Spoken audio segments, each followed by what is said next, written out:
Vamos ver. Está todo mundo ouvindo direitinho? Obrigada.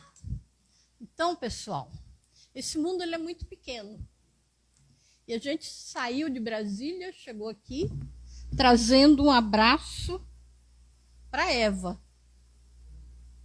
Um abraço da Gilcélia, do Centro Espírita André Luiz, lá em Brasília. Mas, para nossa alegria, nós chegamos aqui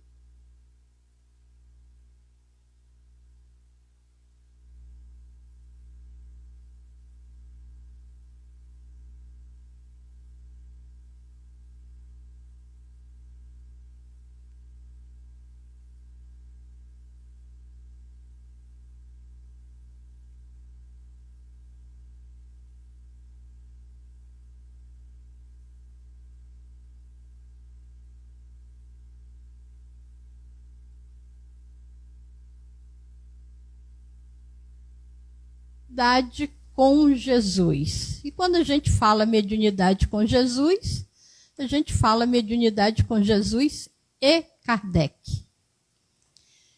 E a gente gosta de começar do começo, porque a gente vai estudando tanta coisa e chega um momento em que aquilo que é básico, aquilo que é fundamental, a gente vai deixando de lado. No movimento espírita, as pessoas falam muito do fato de que nós não gostamos de estudar. Não temos o hábito do estudo. E quando a gente fala em termos de mediunidade, não dá para falar de mediunidade sem falar de estudo, porque é ponto básico e fundamental. A mediunidade, ela existe no planeta Terra desde que o mundo é mundo. Passou por todas as eras, com várias denominações. E Kardec fez a codificação da doutrina espírita, que chegou, ele enfrentando exatamente o primeiro desafio, que era entender o que era mediunidade. E aí ele participa das primeiras reuniões na França, vindo ele do estudo do magnetismo e com a informação de que as mesas estavam se deslocando, se movimentando e falando. Então ele diz que isso era impossível e que ele não acreditava, claro, a não ser que alguém comprovasse para ele que aquela mesa, que era matéria inerte, tinha cérebro e tinha condições de agir e decidir alguma coisa. Então, a partir do momento em que ele vai assistir essa primeira reunião, ali ele começa a pesquisar, a estudar, a entender. E ele tem a oportunidade de trabalhar com milhares de médiuns espalhados pelo planeta Terra e fazer a codificação da doutrina espírita. E aí a gente pergunta para nós, o que é mediunidade? Então nós vamos ver que existem vários conceitos sobre mediunidade. Mas para nós fica que mediunidade é a faculdade que permite ao homem servir de intermediário entre o mundo físico e o mundo espiritual. Ou seja, entre encarnados e desencarnados.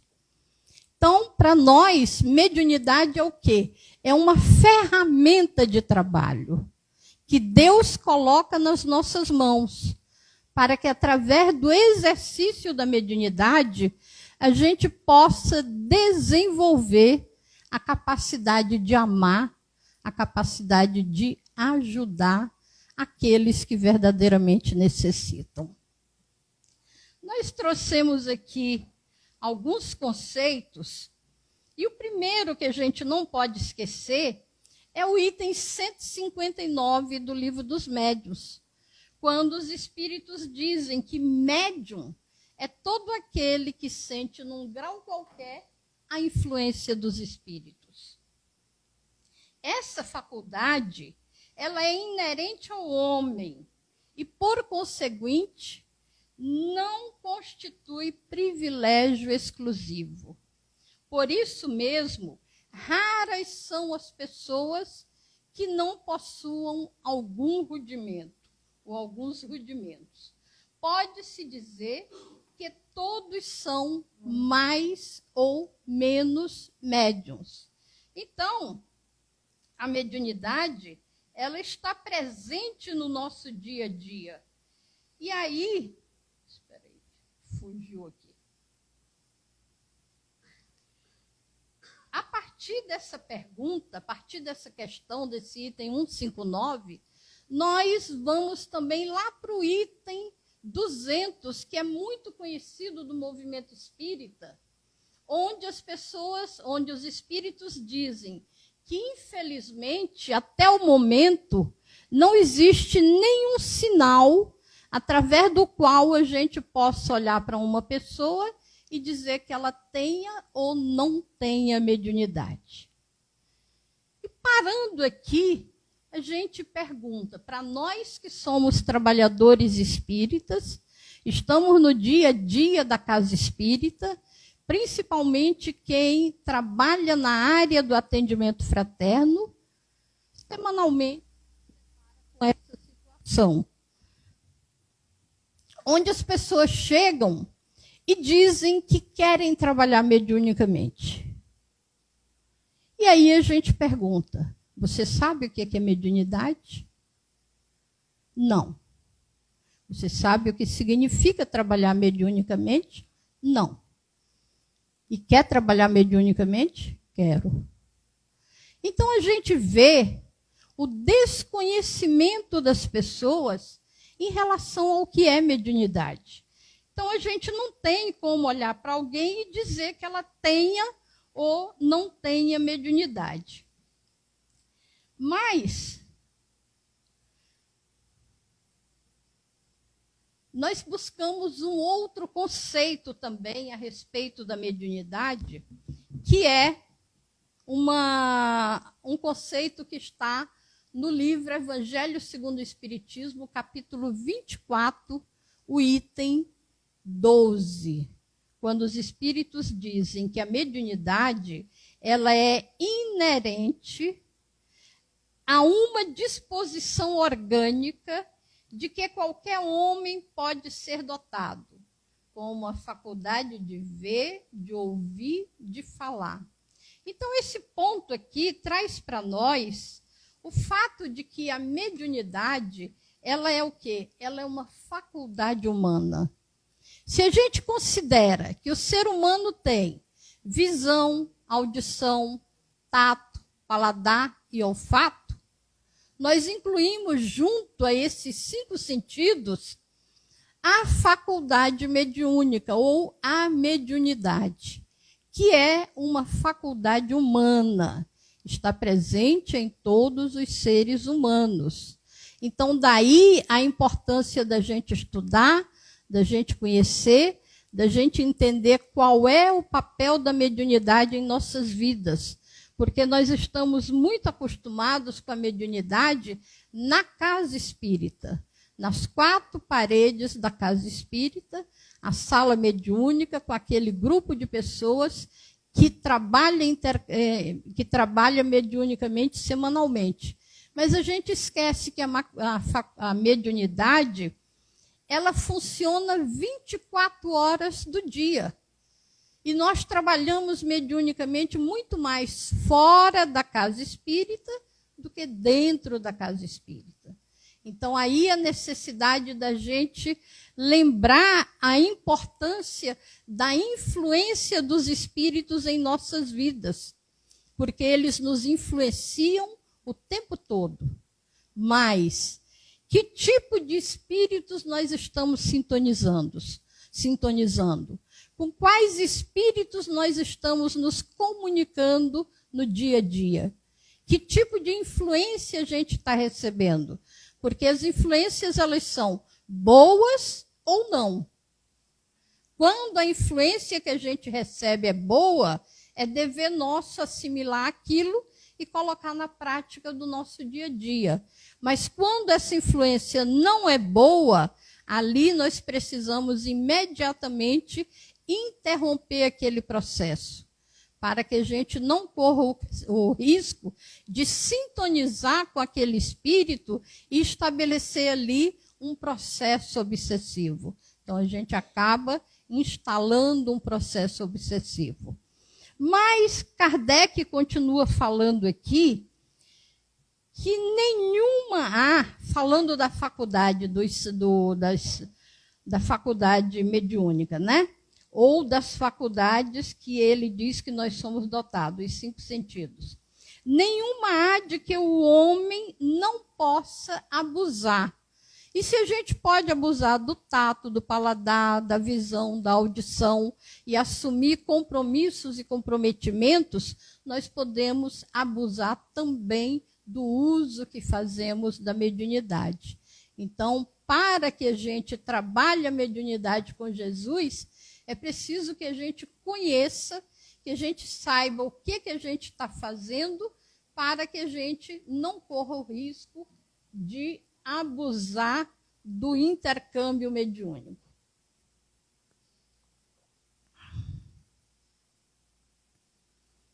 E aí vem Leon Denis, que é outro espírito que também trabalhou muito a questão da mediunidade, tem um livro primoroso, que é o livro No Invisível. Lá no capítulo 5, ele traz um conceito também muito importante a respeito da mediunidade, quando ele diz, olha que interessante, a mediunidade é uma delicada flor que, para desabrochar, necessita de acuradas precauções e assíduos cuidados. Então, a gente vê essa comparação que ele faz da mediunidade com uma flor que precisa desabrochar.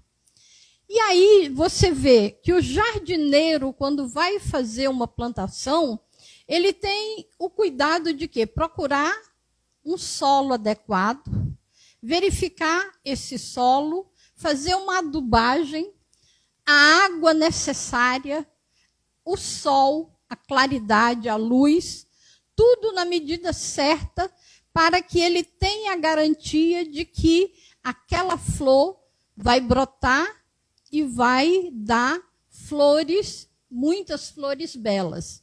Então, aqui ele mostra para a gente que mediunidade é uma responsabilidade muito grande, que nós precisamos ter um cuidado muito grande no estudar, nos preparar no dia a dia, para que a gente dê conta de realizar essa tarefa da melhor maneira possível.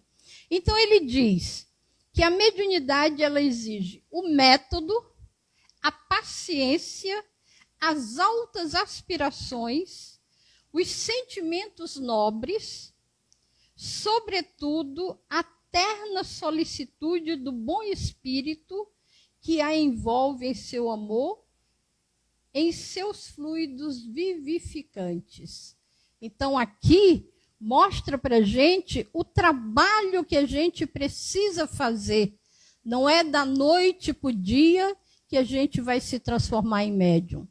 É interessante a gente observar que é comum no movimento espírita pessoas chegarem na casa espírita querendo trabalhar mediunicamente e, às vezes, elas já vêm ou vivenciando um processo obsessivo ou no estado de desequilíbrio mediúnico ou no estado de afloramento, e as pessoas acham que tem que pegar aquele trabalhador e já levar direto para uma sala mediúnica. Primeiro, ele não é trabalhador.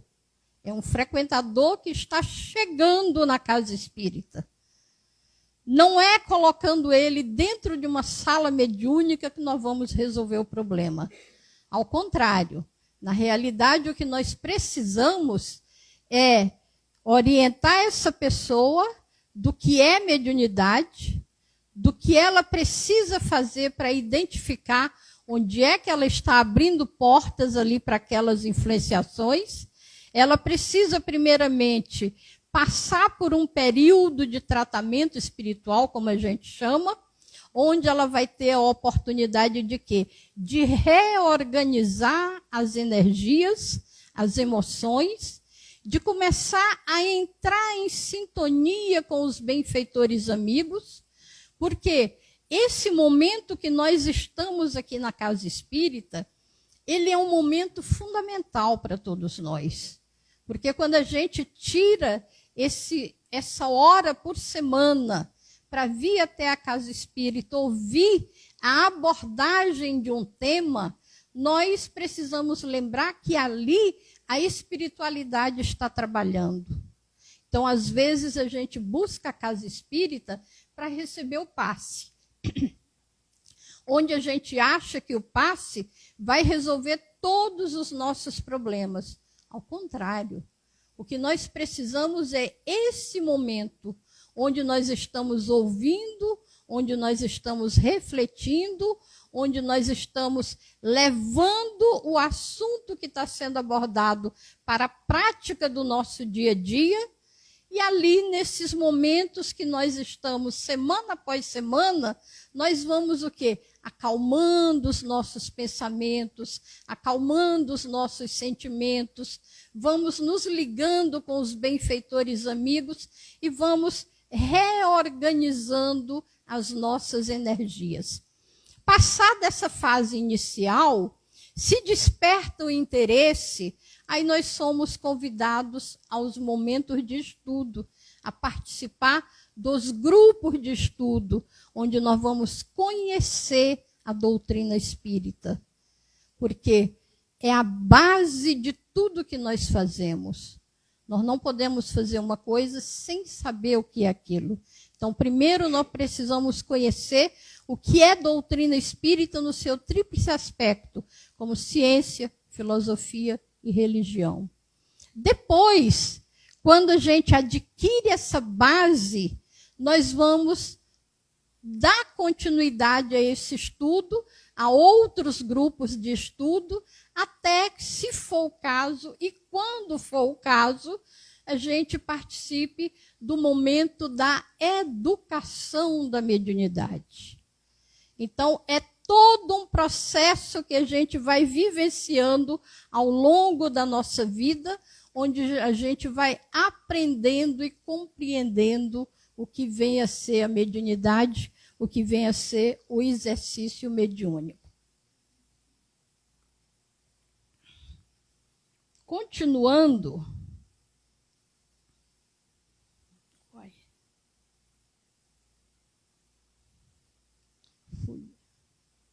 Não quer virar a página aqui.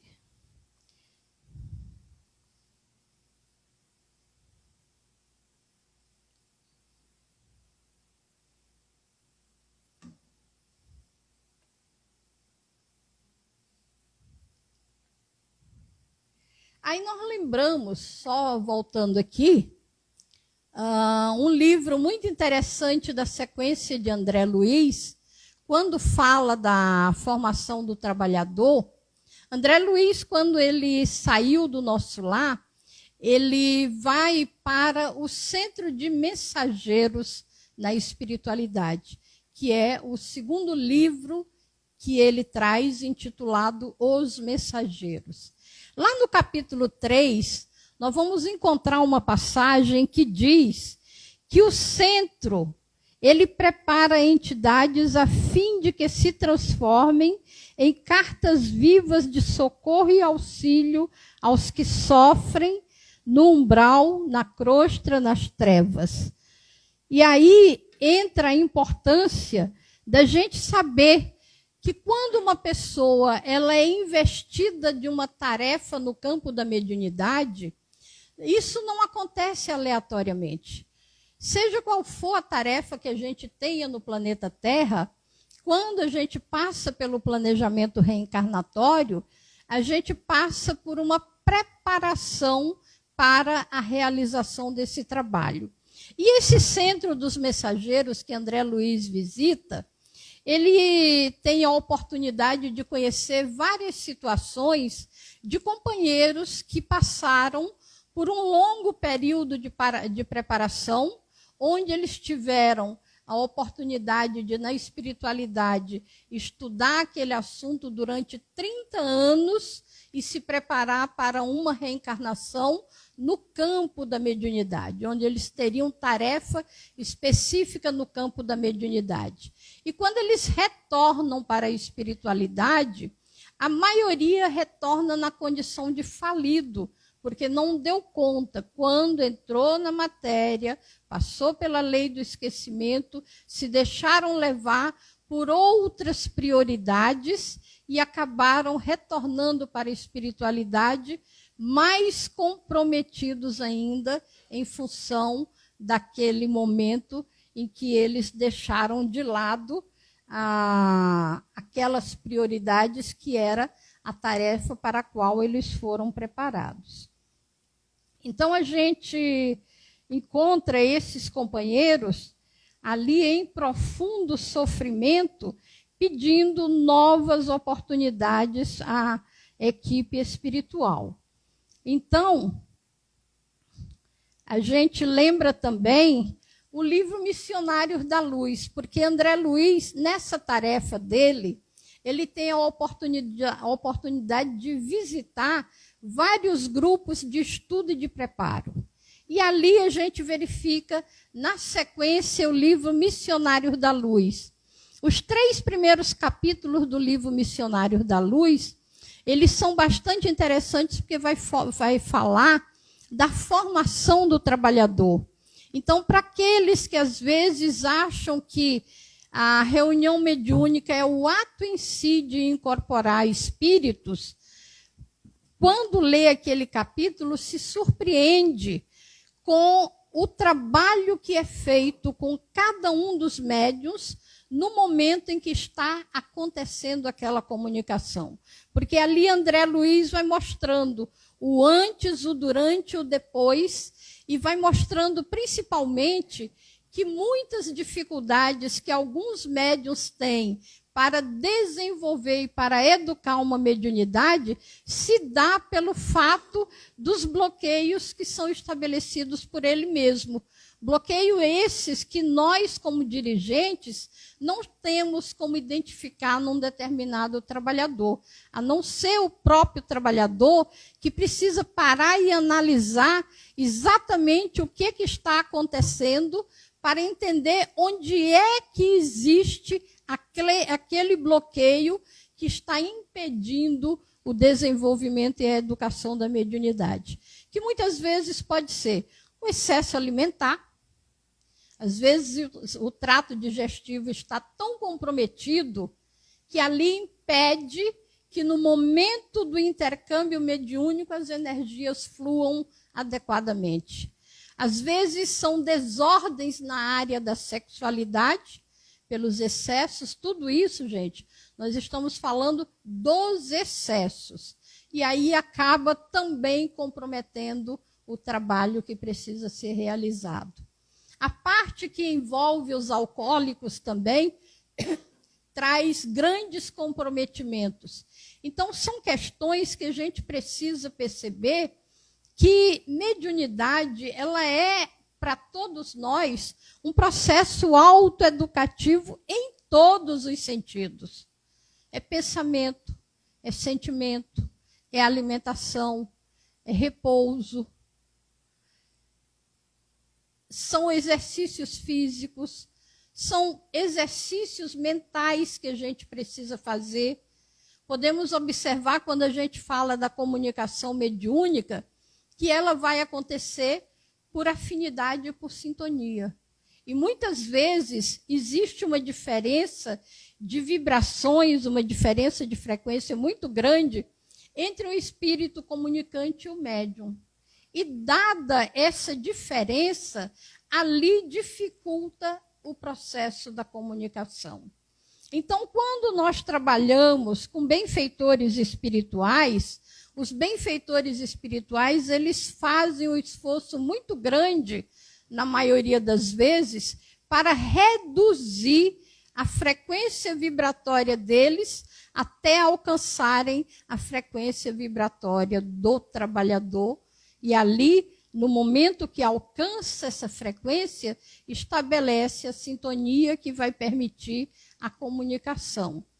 Agora, quando a gente trabalha com espíritos necessitados e sofredores, que são a maioria deles nas reuniões de desobsessão, é preciso que a gente mantenha o pensamento elevado na prece e a espiritualidade faça momentaneamente um esforço de quê? De elevar o pensamento daquele espírito comunicante.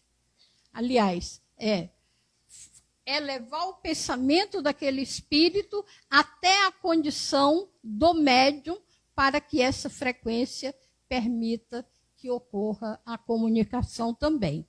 Então, é todo um processo que a gente verifica, onde a gente vai dizer assim, não é um ato automático.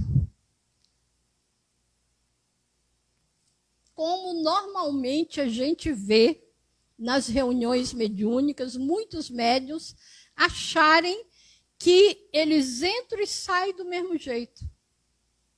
Que às vezes a reunião ela está uma mesmice. E se tem uma coisa que não existe, é uma reunião igual a outra. Se tem uma coisa que não existe, é mesmice quando a gente fala de reunião mediúnica, de atividade mediúnica. Por quê? Não existe um médium igual ao outro, não existe uma comunicação igual a outra, não existe uma reunião mediúnica igual a outra. Tudo é absolutamente diferente. Mesmo que naquela noite a gente tenha espíritos que estão se manifestando com assuntos similares, ali tudo é diferente. Porque o médium é diferente, o momento é diferente, o comunicante é diferente. Então não pode ser mesmice, não pode ser uma coisa igual. E para nós, trabalhadores, quando termina a reunião mediúnica, a gente precisa estar em absoluta plenitude. Então, nós não temos como dizer, eu saí do mesmo jeito que entrei. Não tem como. Se você chegou na casa espírita bem, você vai sair melhor ainda. Se você naquele dia não estava tão bem assim, quando terminar a reunião mediúnica, você precisa estar absolutamente pleno, para que você realmente possa voltar bem para o seu dia a dia, para as suas tarefas diárias. Então, gente, quando a gente trabalha mediunicamente, falar de mediunidade com Jesus é a vivência dos ensinamentos de Jesus. É a vivência de tudo aquilo que a gente vai aprendendo na doutrina espírita e no Evangelho de Jesus. Mediunidade, ela independe da questão moral. Todas as pessoas, independente da questão moral, elas podem ser médium e podem trabalhar mediunicamente. Mas existe uma questão que é fundamental. É o uso que a gente faz desta mediunidade.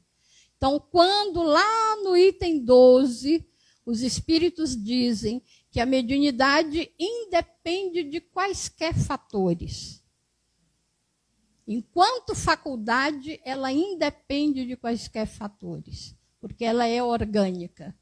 Porém, o uso que a gente faz dessa faculdade determina exatamente o que vai acontecer com a gente. Se nós somos bons, nós continuaremos sendo bons. Se nós agimos no bem, nós receberemos o bem. Se nós agimos indevidamente, nós vamos arcar com as consequências de tudo aquilo que a gente está vivenciando indevidamente. Então, não podemos dizer que mediunidade é a mesma coisa. Aí nós buscamos também o livro Missionários, aliás, nos Domínios da Mediunidade, que é outro livro também da sequência de André Luiz, que não temos como deixar de lado. É um livro fundamental porque também André Luiz acompanha o funcionamento de vários grupos mediúnicos. E quando ele chega ali no capítulo 3, ele vai apresentar uma equipe mediúnica, onde ele apresenta os médiuns e os tipos de mediunidades de cada um. Onde a gente vê companheiros que já alcançaram uma condição bastante favorável, porque já têm consciência daquilo que estão fazendo no trabalho. Alguns que têm uma mediunidade mais ostensiva, outros que têm uma mediunidade menos ostensiva, alguns companheiros que têm a facilidade no desdobramento, mas ainda não têm consciência do trabalho que realizam. E aí ele apresenta o dirigente encarnado dessa reunião, que é Raul Silva, onde a gente vai perceber o nível de trabalhador que dirige aquela reunião, porque ele tem uma dedicação exclusiva, ele tem uma sintonia muito grande com o dirigente espiritual, que é Clementino, onde vai mostrar para a gente que ali a sintonia que existe entre os dois mostra que em muitos momentos o Raul Silva chega a repetir palavra por palavra do que é orientada pelo próprio Clementino. Então, a gente vai verificando nessa literatura, seja de Viana de Carvalho, seja de Filomeno de Miranda, seja de André Luiz, seja de Ivone Pereira, o nível de compromisso e de comprometimento do trabalhador perante o exercício da mediunidade. Então, para todos nós que estamos no dia a dia da casa espírita, é muito importante a dedicação ao estudo, porque através do estudo nós vamos nos fortalecendo. E quando a gente estuda, a gente vai percebendo o quê? Qual é a orientação doutrinária que foi trazida a respeito deste ou daquele assunto.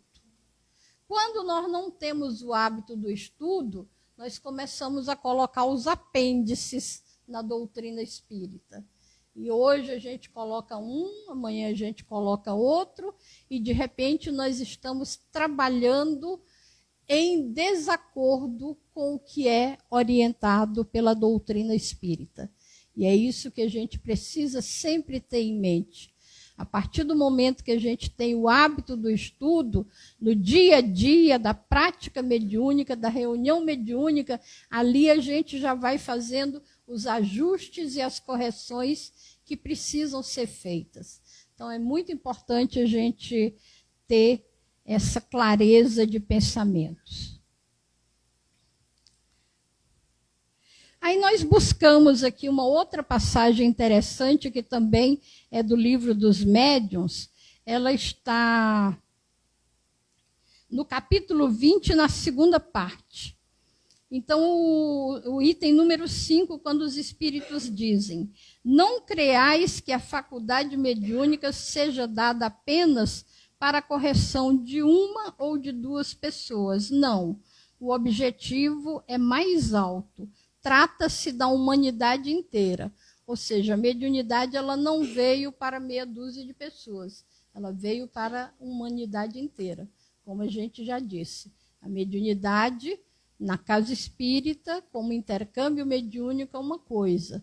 Como faculdade humana, onde nós precisamos estudar a mente, entender o funcionamento da mente, é outra coisa completamente diferente, está à disposição de todos os seres humanos. E aí é importante que a gente tenha esse cuidado nesse estudo, para a gente entender o que a gente está fazendo. Então, a mediunidade não é exclusiva dos chamados médiuns. Todas as criaturas possuem, porquanto significa percepção espiritual, que deve ser incentivada em nós mesmos. Não bastará, portanto, entretanto, perceber. É imprescindível santificar essa faculdade, convertendo-a no ministério ativo do bem. Então, utilizar para princípios nobres, né? Com objetivos nobres. Senão, não tem nenhum sentido.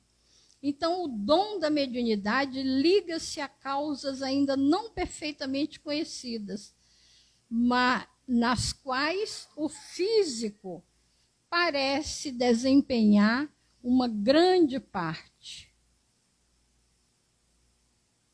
Aí a gente ainda não sabe muito bem o significado dessa parte que compete a cada um de nós, né?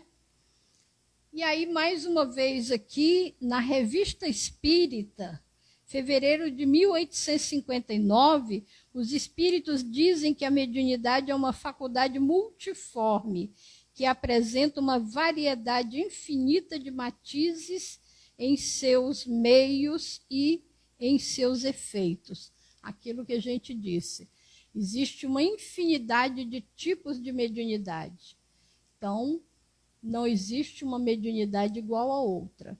Então, você pode ser médium vidente, audiente, psicofônico, psicógrafo e mais uma variedade de efeitos físicos e de efeitos intelectuais também.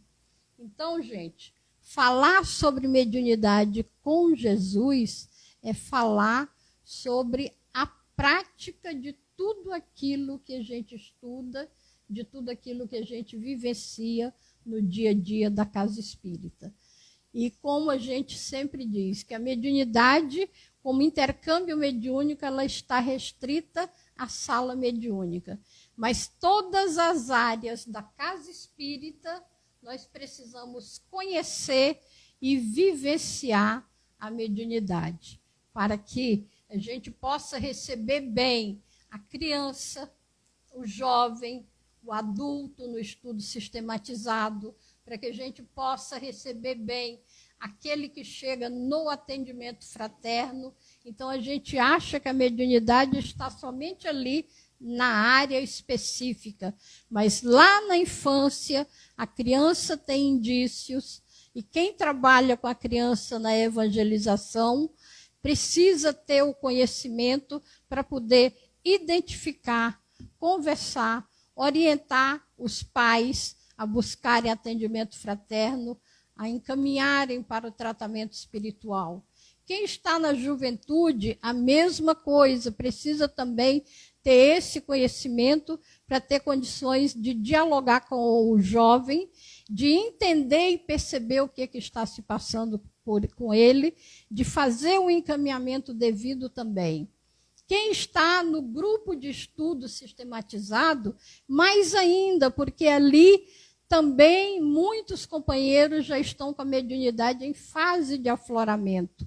Mas não é pelo fato deles estarem numa casa espírita, num grupo de estudo, que eles vão incorporar. Não. Eles precisam entender que ali é momento de estudo. A fase do intercâmbio mediúnico vai acontecer, se for o caso, quando eles já estiverem na condição de trabalhadores lá na atividade mediúnica. Quem está na aplicação do passe também. Às vezes as pessoas acham que trabalhar no passe, você precisa incorporar para aplicar o passe. Não tem nada a ver uma coisa com a outra. O passe é o próprio trabalhador devidamente preparado. Ali é uma reunião mediúnica, a reunião do passe? É uma reunião mediúnica.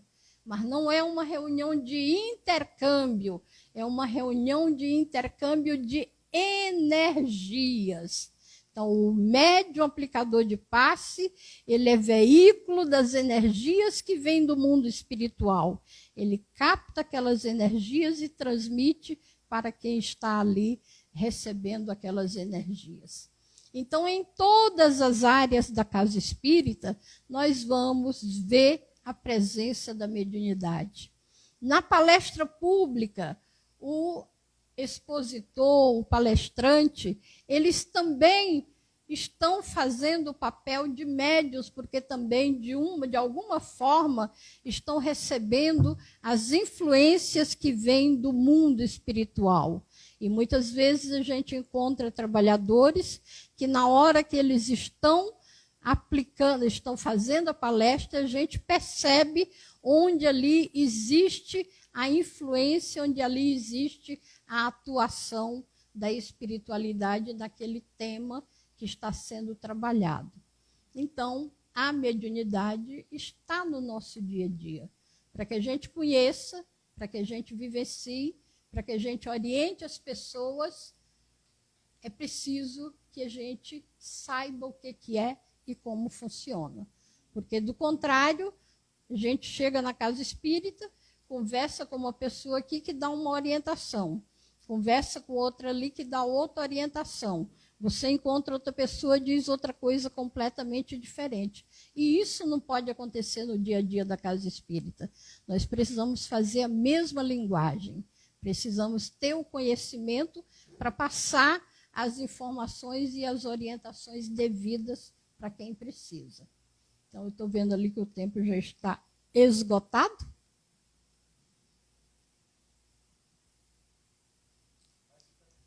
Fica à vontade. Fica à vontade, a gente passa a palavra para o Jacobson.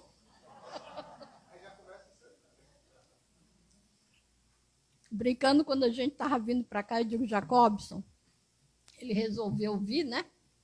Eu digo, Jacobson, ninguém vai lá para ouvir a Regina, as pessoas vão para ouvir o Jacobson, né? Então, eu digo, chegar lá, eu vou dizer boa noite, pessoal, vou passar a palavra para o Jacobson.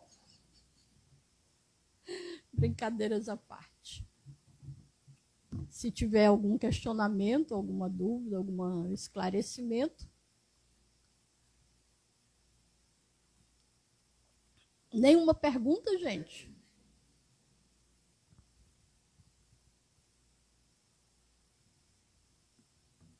Neto, faz uma pergunta, pelo amor de Deus.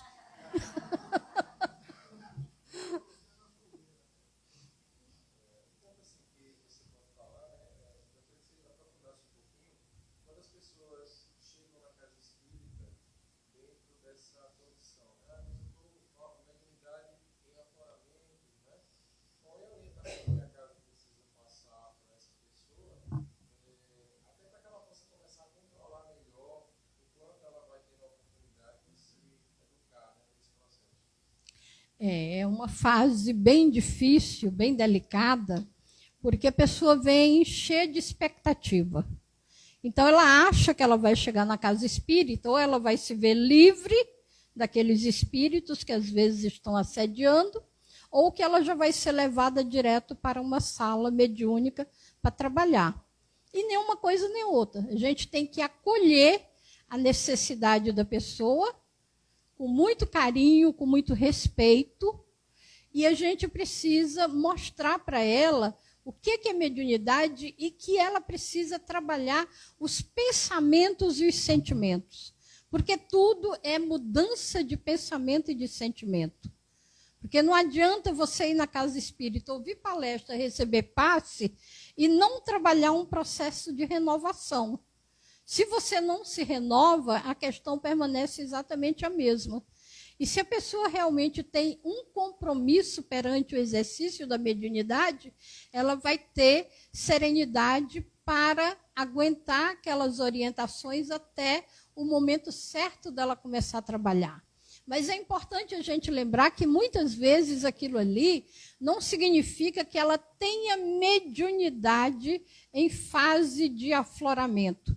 Às vezes aquilo ali é apenas um chamamento. Quando a gente faz o planejamento reencarnatório, a gente define o que precisa ser trabalhado naquela existência. Quando a gente chega na matéria, passa pelo esquecimento, o que acontece? A gente vai deixando de lado aquelas prioridades.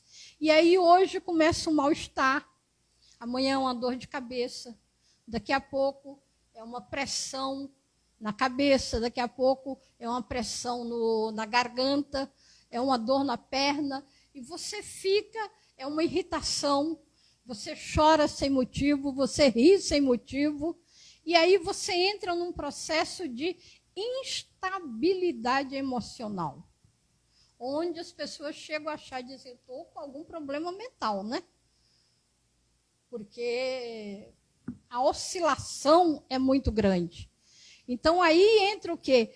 A necessidade da pessoa trabalhar esses sentimentos, compreender e verificar onde é que ela está abrindo porta, onde é que ela precisa fechar a porta. Quando ela começa a ouvir as palestras e receber os passes, ela vai ficando mais calma, mais tranquila, mais serena, até que chega a fase do trabalho. Mas é comum a gente encontrar pessoas, principalmente quem está na educação da mediunidade, dizerem o seguinte: eu perdi a minha mediunidade. Quando eu cheguei aqui, eu falava, eu incorporava, eu via, eu ouvia. E agora que eu comecei a fazer a educação mediúnica, minha mediunidade acabou. Ninguém perde o que não tem. Às vezes aquilo ali era o quê? Um chamamento para você se aproximar de Deus. Um chamamento para você lembrar que você tem um compromisso com Deus e que você não está cumprindo aquele compromisso. Outras vezes, você tem o compromisso perante o exercício da mediunidade, mas você foi deixando isso passar. Veio um indício, veio outro indício, veio outro indício, e quando você vê, você já está em desequilíbrio mediúnico. Botar dentro de uma sala mediúnica resolve o problema? Ao contrário. É a maior violência que a gente pode cometer com um médium, é botar um médium leigo, que não tem conhecimento do que é doutrina espírita, do que é mediunidade, dentro de uma sala mediúnica para trabalhar mediunicamente. Primeiro, não vai resolver o problema dele. Ele pode se desequilibrar ainda mais. A obsessão pode se agravar ainda mais. Então, é preciso que a gente tenha muito cuidado com essas orientações. Bota dentro da sala mediúnica para trabalhar, que ele fica bom. Fica bom de quê? O ficar bom aí é a mudança de postura dele. Só a mudança de postura é que vai fazer com que ele interrompa aquela sintonia. Quando a gente fala de obsessão, a gente precisa lembrar que a obsessão ela é bilateral. É a sintonia do obsessor com o obsidiado. Então, se você interrompe essa sintonia, mas você não se renova, é a mesma coisa de você dizer: a porta ficou aberta. Se a porta ficou aberta, saiu um, entra outro. Saiu outro, vem mais outro. Até que a pessoa entenda a necessidade da renovação e da transformação dela. Quando ela se transforma, a situação melhora. Quer falar, Jacobson?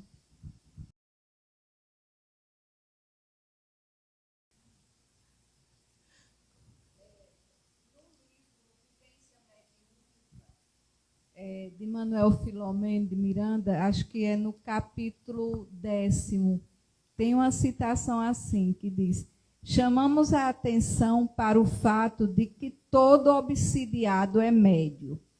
Entretanto, nem todo médio obsidiado deve desenvolver as suas faculdades mediúnicas. Eu gostaria de... Aí a gente pergunta: qual é a semelhança que existe entre o médium e o obsidiado? A facilidade de sintonia com outras mentes. Quando ele diz todo obsidiado é médium, porque ele tem a facilidade de sintonia com outras mentes. E o médium também tem a facilidade de sintonia com outras mentes. Mas uma coisa é a sintonia para uma comunicação. Outra coisa é a sintonia para a obsessão. Que na obsessão ali você tem o quê? O domínio, a imposição, o constrangimento do obsessor sobre o obsidiado. Então, são coisas bem diferentes. Então, é o que a gente falou, tudo começa lá na influência. A influência pode ser boa ou a influência pode ser mal, pode ser má. Ali você já tem a sintonia. Agora, quando você percebe a influência, ali você ou assimila ou você interrompe aquele processo. Se você capta um clichê mental, muitas vezes essa sintonia e esse clichê mental vem no sentido de perceber se você tem facilidade de sintonia. Então, hoje o espírito chega e diz assim, você não serve para nada. Aí eu, pensamento mais bobo esse, como eu não sirvo para nada? Claro que eu sirvo, sim, para muita coisa. Pronto, zerei ali. Outra coisa é eu ficar ali, poxa, realmente, eu acho que eu não sirvo para nada. Aí eu captei essa mensagem. Amanhã, aquele espírito que fez isso, ele traz um pensamento mais forte. E aquilo ali vai aumentando aquela dose, até o momento que diz assim, você não serve para nada. O que você está fazendo aí? Vem para cá. Larga essa vida aí que não serve para nada. E aí entra o quê? As ideações. A gente entra num caminho muito perigoso. Então, é importante a gente sempre ver isso. Se a influência é boa, assimila e bota no dia a dia.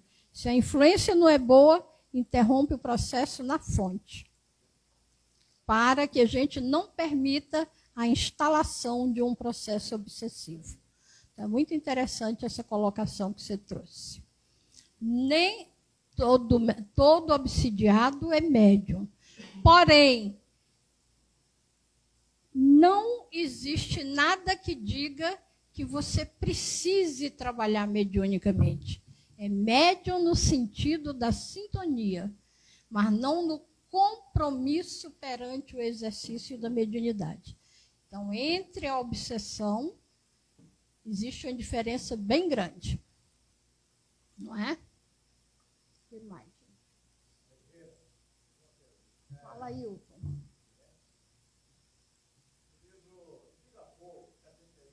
Aham.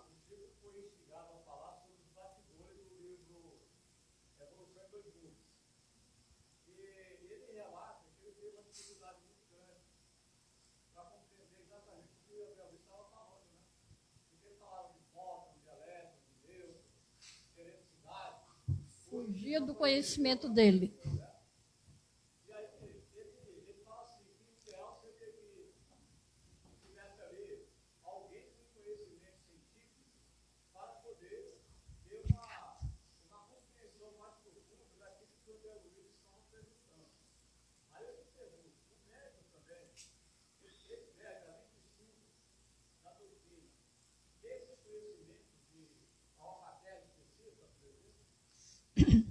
Que bom, Ailton. Excelente pergunta. Vamos lembrar o seguinte, o médium, quando a gente fala da importância do estudo para o médium, não é só o estudo, não é só o conhecimento evangélico doutrinário. Nós precisamos ter um conhecimento mais abrangente em todos os sentidos, porque esse conhecimento que a gente tem, a gente vai formando uma coisa chamada matéria mental. O espírito, quando ele vai se manifestar, ele chega junto ao médium e ele não vai ditar letra por letra, palavra por palavra. Algumas vezes até faz isso. Mas ele procura no cérebro daquele médium o conteúdo necessário à formação daquela comunicação. Então, quando diz que o médium é intérprete dos espíritos, porque ele não recebe palavras, ele vai receber uma imagem ou uma ideia. Então, ele precisa interpretar aquilo que ele está recebendo. A partir do momento que ele interpreta ali ele vai traduzir essa interpretação em palavra escrita ou palavra falada. Se o médium não tem esse conteúdo, fica muito difícil a comunicação. Então, quando o espírito chega e ele vai transmitir uma comunicação de conteúdo científico, digamos, ligado à medicina, e ele tem no grupo um médium, médico, que tem o conhecimento da medicina, aquilo ali já facilita a linguagem, o entendimento. Mas se não tem, ele vai procurar no grupo que um médium que seja inconsciente. Agora, o que é isso? Inconsciente do conteúdo. Mas aí ele vai transmitir essa comunicação sem que o médium tenha conhecimento daquele conteúdo que ele está recebendo. É um assunto muito complexo que daria até outro seminário. Agora, é importante a gente lembrar também que muitas vezes a gente está falando do conteúdo aqui da presente existência. Matéria mental não é formada pelo saber dessa existência, e sim pela história de vida daquele espírito. Às vezes você não tem o conteúdo necessário na presente existência, mas você tem aquele conteúdo numa existência que você vivenciou há 500 anos atrás. E aí, nesse caso, a espiritualidade vai fazer com que aquele médium entre no processo de emancipação da alma, volte lá naquela existência onde ele vivenciou aquele conteúdo e de lá ele tire o material necessário à formação dessa comunicação. Então, é assim que funciona. Então, a gente diz que é muito complexo, porque quando a gente fala do processo da comunicação, só a gente entender o processo da comunicação, e Leon Denis fala isso muito bem lá no capítulo 4 do livro No Invisível, já é bastante difícil. Então, entendendo aquilo ali, a gente entende com facilidade como é que funciona esse processo. Então, o estudo, de forma mais abrangente, ele é fundamental para todo médium que pretenda realmente realizar um trabalho com consciência. Deve.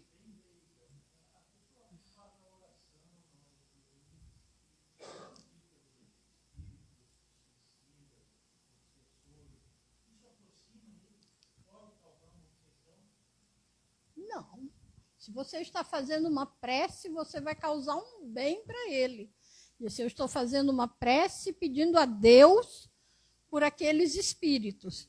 Ivone Pereira, quando era encarnada, ela tinha o hábito, ela tinha inclusive um caderninho onde ela anotava, todo dia, diariamente ela lia o obituário e ela anotava principalmente os espíritos, as pessoas suicidas, e fazia orações por eles. Então, às vezes a gente ouve as pessoas dizendo: não é bom você orar pelos mortos dentro de casa. Não é bom você orar pelos suicidas dentro de casa. Não tem nada disso. Você pode orar por qualquer espírito em qualquer lugar. E assim, desde que você esteja se dirigindo a Deus, pedindo bem, vibrando bem, desejando bem para aquela pessoa, aquilo só vai fazer o bem para quem está recebendo e também para quem está emitindo aquela oração, aquela vibração. Isso é muito importante.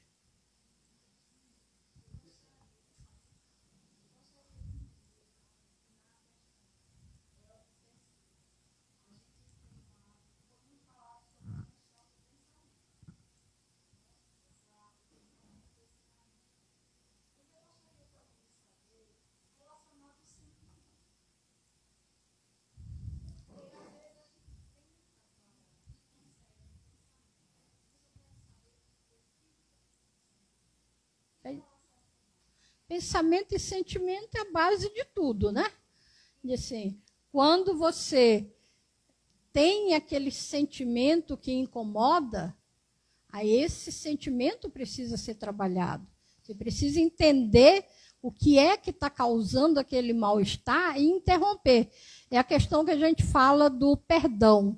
Muitas vezes a gente diz assim, o perdão é esquecimento. Não, ninguém é desmemoriado. Então, perdão não é esquecimento. Perdão é você trabalhar esse sentimento até o ponto dele não mais incomodar. Disse, aquele fato, você vai lembrar dele. Mas cada vez que você lembra daquele fato, você sente um incômodo, é porque você ainda não perdoou. Quando você olha para aquele fato e ele não mais incomoda você, é porque você já conseguiu deixar aquilo de lado e perdoar. Então, é nesse sentido. Então, quando a gente trabalha o pensamento, a gente trabalha também o sentimento. E quando a gente trabalha o sentimento, a gente vai se melhorando, não é? Então, isso é muito importante. Pessoal, quem tiver mais perguntas, amanhã, um seminário imperdível na Federação Espírita. Palmas para a Regina, muito obrigado. Muito obrigado. É um assunto muito instigante, todo mundo tem muita curiosidade. Tem muitas pessoas que buscam a doutrina por conta da comunicação,